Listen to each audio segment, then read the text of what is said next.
assault with a dangerous weapon to an aggravated assault because there was a potential self-defense. I don't know. I don't know if he didn't show or what happened, but we're down here with the misdemeanor now. So I say that to say that there may be an instance in which he feels as though the only way he can protect himself is with a weapon. So that's what his claim is. Do you not see that as a possibility? Well, let me be clear. I didn't say that I don't see any scenario where he would happen to have the shears on him. I felt like it was a little bit odd. Who's with me here? State your name, Mr. Coleman. Yes, John Earl Coleman, Jr. Thank you. All right, Mr. Bernstein. So I did just watch the video, Your Honor. And I did, I'm looking at what he said here. I mean, of note, I think importantly, he says, I'm sorry he was hurt by my actions. I hope we can mend our differences and move on. I acknowledge my actions in this situation. I frankly, I do see the video there. In defense of Mr. Coleman, there are self-defense elements there. I think what he's saying is he took it too far. And his guilty plea that he gave is an acknowledgement that he did take it too far, that he should have been the more mature one, and that he should have, stopped when he had a chance, and acknowledging that he did escalate the situation from where it was. But, Mr. Bernstein? Yes, Your Honor. He says, he moved in front of me to fight as he was coming in aggressive to punch me in my face. And I believe the video shows him chasing someone. Yeah, no. The guy does, it's unambiguous. He does approach Mr. Coleman aggressively, and then Mr. Coleman chases him. And this is after Mr. Coleman is giving his significant other a hug, and the victim puts his hands on Mr. Coleman. Mr. Coleman jumps back in shock, and then the victim walks to Mr. Coleman, and it's not really unambiguous the way he's walking. It is provoking, it is aggressive, but Mr. Coleman should have stopped from there. And that's all. Yeah, I have it right here. Okay. Yes. And there are real elements of self-defense. I think where the self-defense claim breaks down is, Mr. Coleman's an adult, this is with a kid, and he had an opportunity to de-escalate and he didn't take it. He should have taken that opportunity to de-escalate, and I think that's just very clear on him as the adult. He should have stopped. How old is the victim in this case? How old is he? He's 28 years old.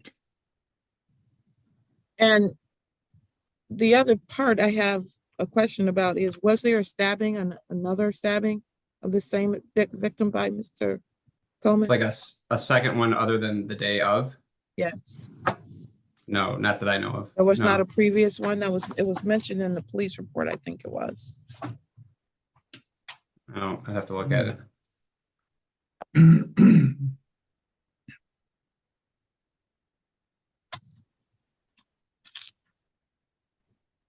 Your Honor, I have quite a few, past files and on base, but it would take me a minute to kind of go through and see if one of these might be referring to something like that. It doesn't even look like it was from this county. Okay. From what I recall reading last night. I'm trying to find it again. Previous incidents. Guy advised that John stabbed him with a knife in the stomach 2 years ago in Inkster, Michigan. That's not true. Oh, an 18 case? I don't know. I'm just reading on page 9 of 10. So these are the things that are giving me a whole lot of concern. Obviously, I have not, and I'm not privy to the video because courts don't get that unless a trial happens or someone provides it to the court. So based on what the police report said versus what the video showed versus what you're telling me, and what he was saying was a very distinct difference. And in addition to that, I'm seeing in here this previous stabbing in the stomach that is alleged in this report, which obviously is going to give me some grave concerns about this family and how things are going. Yeah, I do One second. And I do recognize in his statements, I mean, and it's common with a lot of people in this situation, there is an effort to make themselves look better than what they did. I mean, I can't hide that from Your Honor. I mean, that's a common thread in these situations. And I mean, if there is a case out there that's unresolved or something, it's gonna have to look that one up, and resolve it. I don't have any like information on that though. I don't think he ever went to court for anything. All right. Ms. McDuffie? So, Your Honor, I had the same concerns that the court had. I think that one of the items that just seemed a little bit odd to me was how coincidental it was that Mr. Coleman would have just been walking around with a pair of garden shears in his pocket or on his person. That just seems like it's sort of odd. And knowing that there is some animosity, at least on some level, between these two individuals, it's concerning to me that Mr. Coleman may have been anticipating some sort of altercation or fight and came prepared for it. And knowing that wielding a weapon of that type is obviously, there's no way that I can interpret any of those versions of events as being something that would have called for him using that, wielding, brandishing, and using that in that manner. So even if Mr. Nunley was the initial aggressor in some way, I just don't see that. So I do agree with Mr. Bernstein that this is a case where Mr. Coleman is probably trying to present himself as being a more taking some responsibility off of him. And that's my concern, obviously, moving forward with sentencing, is that he truly has some insight into not only his actions here, but this household situation is obviously very contentious and unhealthy. And along with that, I'm going to object at this point to the bond request because I don't have any information that would suggest that that's something that is agreed upon. But I also have additional concerns about what the environment is like in this household after Ms. Wilson has reached out. So that's all I have to say. Well, I'm going to play a little bit of a devil's advocate here, Ms. McDuffie. Mr. Coleman is much older and, is the adult, but they both are adults at this point. And Mr. Coleman, is dealing with someone who's very young and spry versus, himself. And maybe he does feel like he needs to have some protection. And, his story is that he had been outside gardening, and sometimes that happens. So having said that, you say you can't see an instance when that would be the case. It doesn't get past the issue that it sounds like they should not be in each other's company. That's a part of the problem, right? They just shouldn't be around each other because there is a volatile situation going on. But the defense, which was waived, was self-defense, which is probably how we got down from an aggravated assault from what was initially charged, assault with a dangerous weapon, to an aggravated assault, because there was a potential self-defense. I don't know. I don't know if he didn't show or what happened, but we're down here with a misdemeanor now. So I say that to say that there may be an instance in which he feels as though the only way he can protect himself is with a weapon. So that's what his claim is. Do you not see that as a possibility? Well, let me be clear. I didn't say that I don't see any scenario where he would happen to have the shears on him. I felt like it was a little bit odd, considering just the circumstances, the background of the sort of conflict.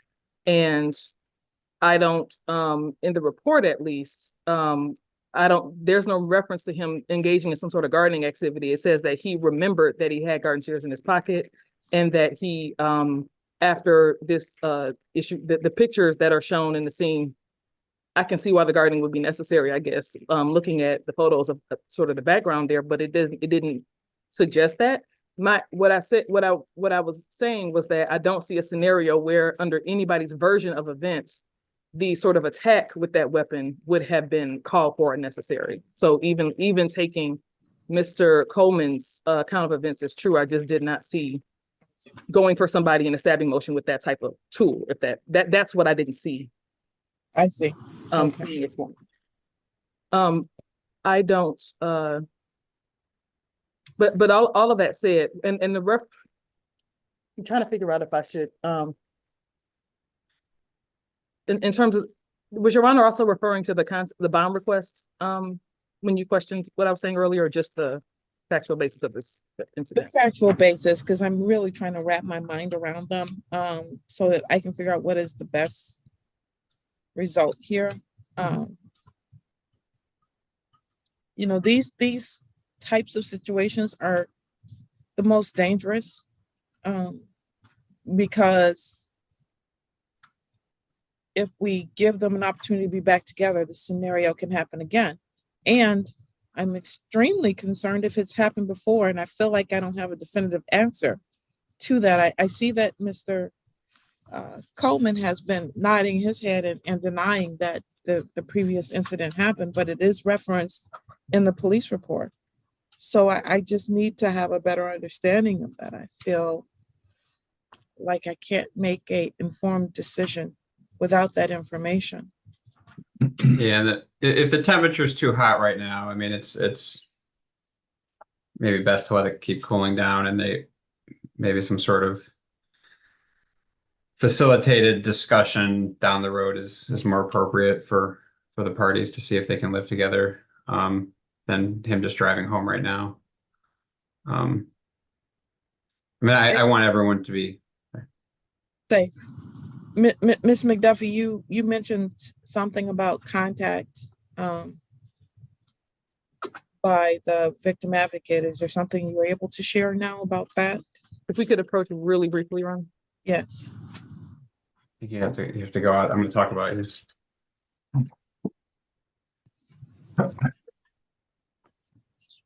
Yes, please.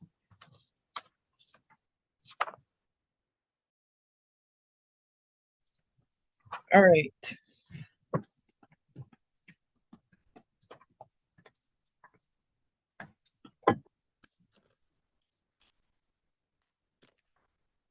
We are back on the record in the John Coleman matter.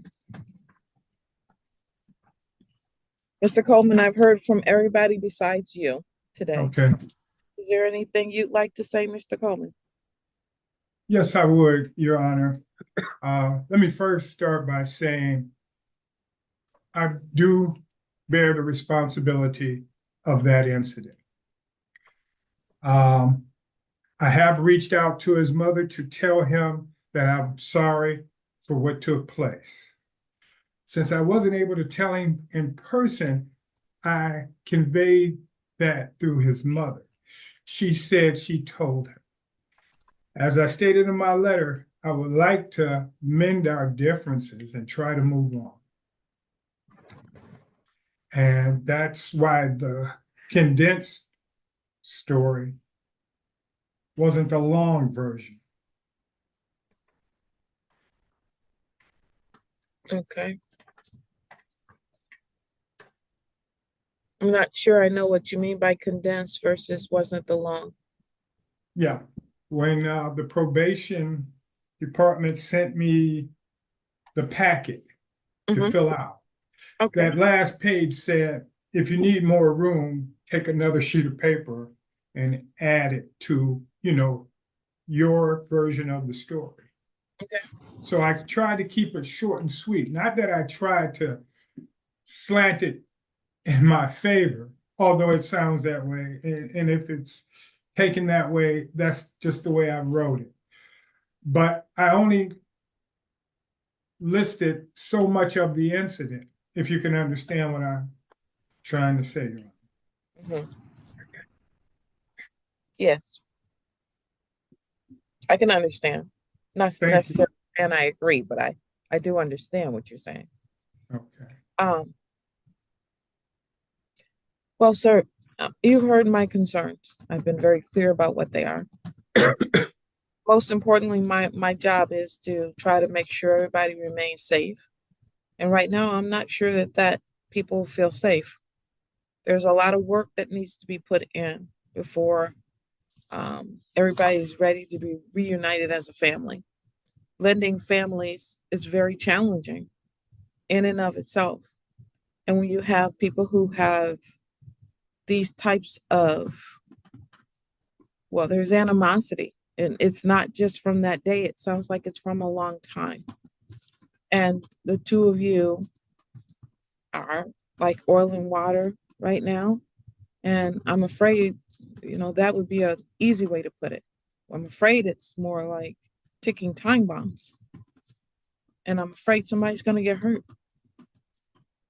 Now, you're saying you didn't stab him in 2018. He apparently believes that you did because he told the police that. That's the only way it would get into a police report. So if someone thinks you stabbed them and there's been no repercussions for it, that in of itself is going to be a problem because people feel like they haven't received the justice that they deserve over certain situations. You want to say, I'm sorry, and he feels like it's a huge problem. So this is what I'm going to do in terms of the sentence. It's the sentence of the court that you serve 365 days in Washington County Jail. Credit for 3 days served. 362 of those are suspended. So you don't have to do any additional jail time unless you don't follow the orders of this court. You're on probation for 18 months. Fines and court costs in this particular case for a total of $525. You're to meet with probation when and where directed, including any and all home visits. You need to complete the anger management program with community corrections. They have a test that you need to take. If they find that you don't meet their qualifications, then you must complete the PATS program, and probation will tell you about that. There's no contact with Guy Nunley until you have at least finished those particular programmings. No assaultive or threatening behavior towards him or anyone else. You're to submit to, pay, and be responsible for random drug and alcohol tests as requested by the court, probation, police, or treatment provider.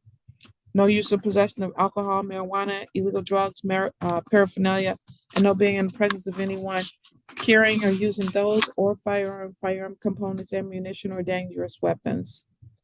We're going to do a review in this case in 60 days on November the 12th, 2024. That'll be at 10:00 a.m. before me on Zoom again, sir. And I hope everything is going well at that time. Hopefully you've begun the PATS program or the community corrections program, whichever one it is that you're going to be doing. The community corrections program does not cost you anything, and it's free. The PATS program is online, but it does cost. Do you have any questions about your sentencing, sir? Yes, just one aspect of it. Yes. You said, be in contact with my probation officer if Right. I'm to have family meeting, or not meetings, but visits. Is that what you're saying?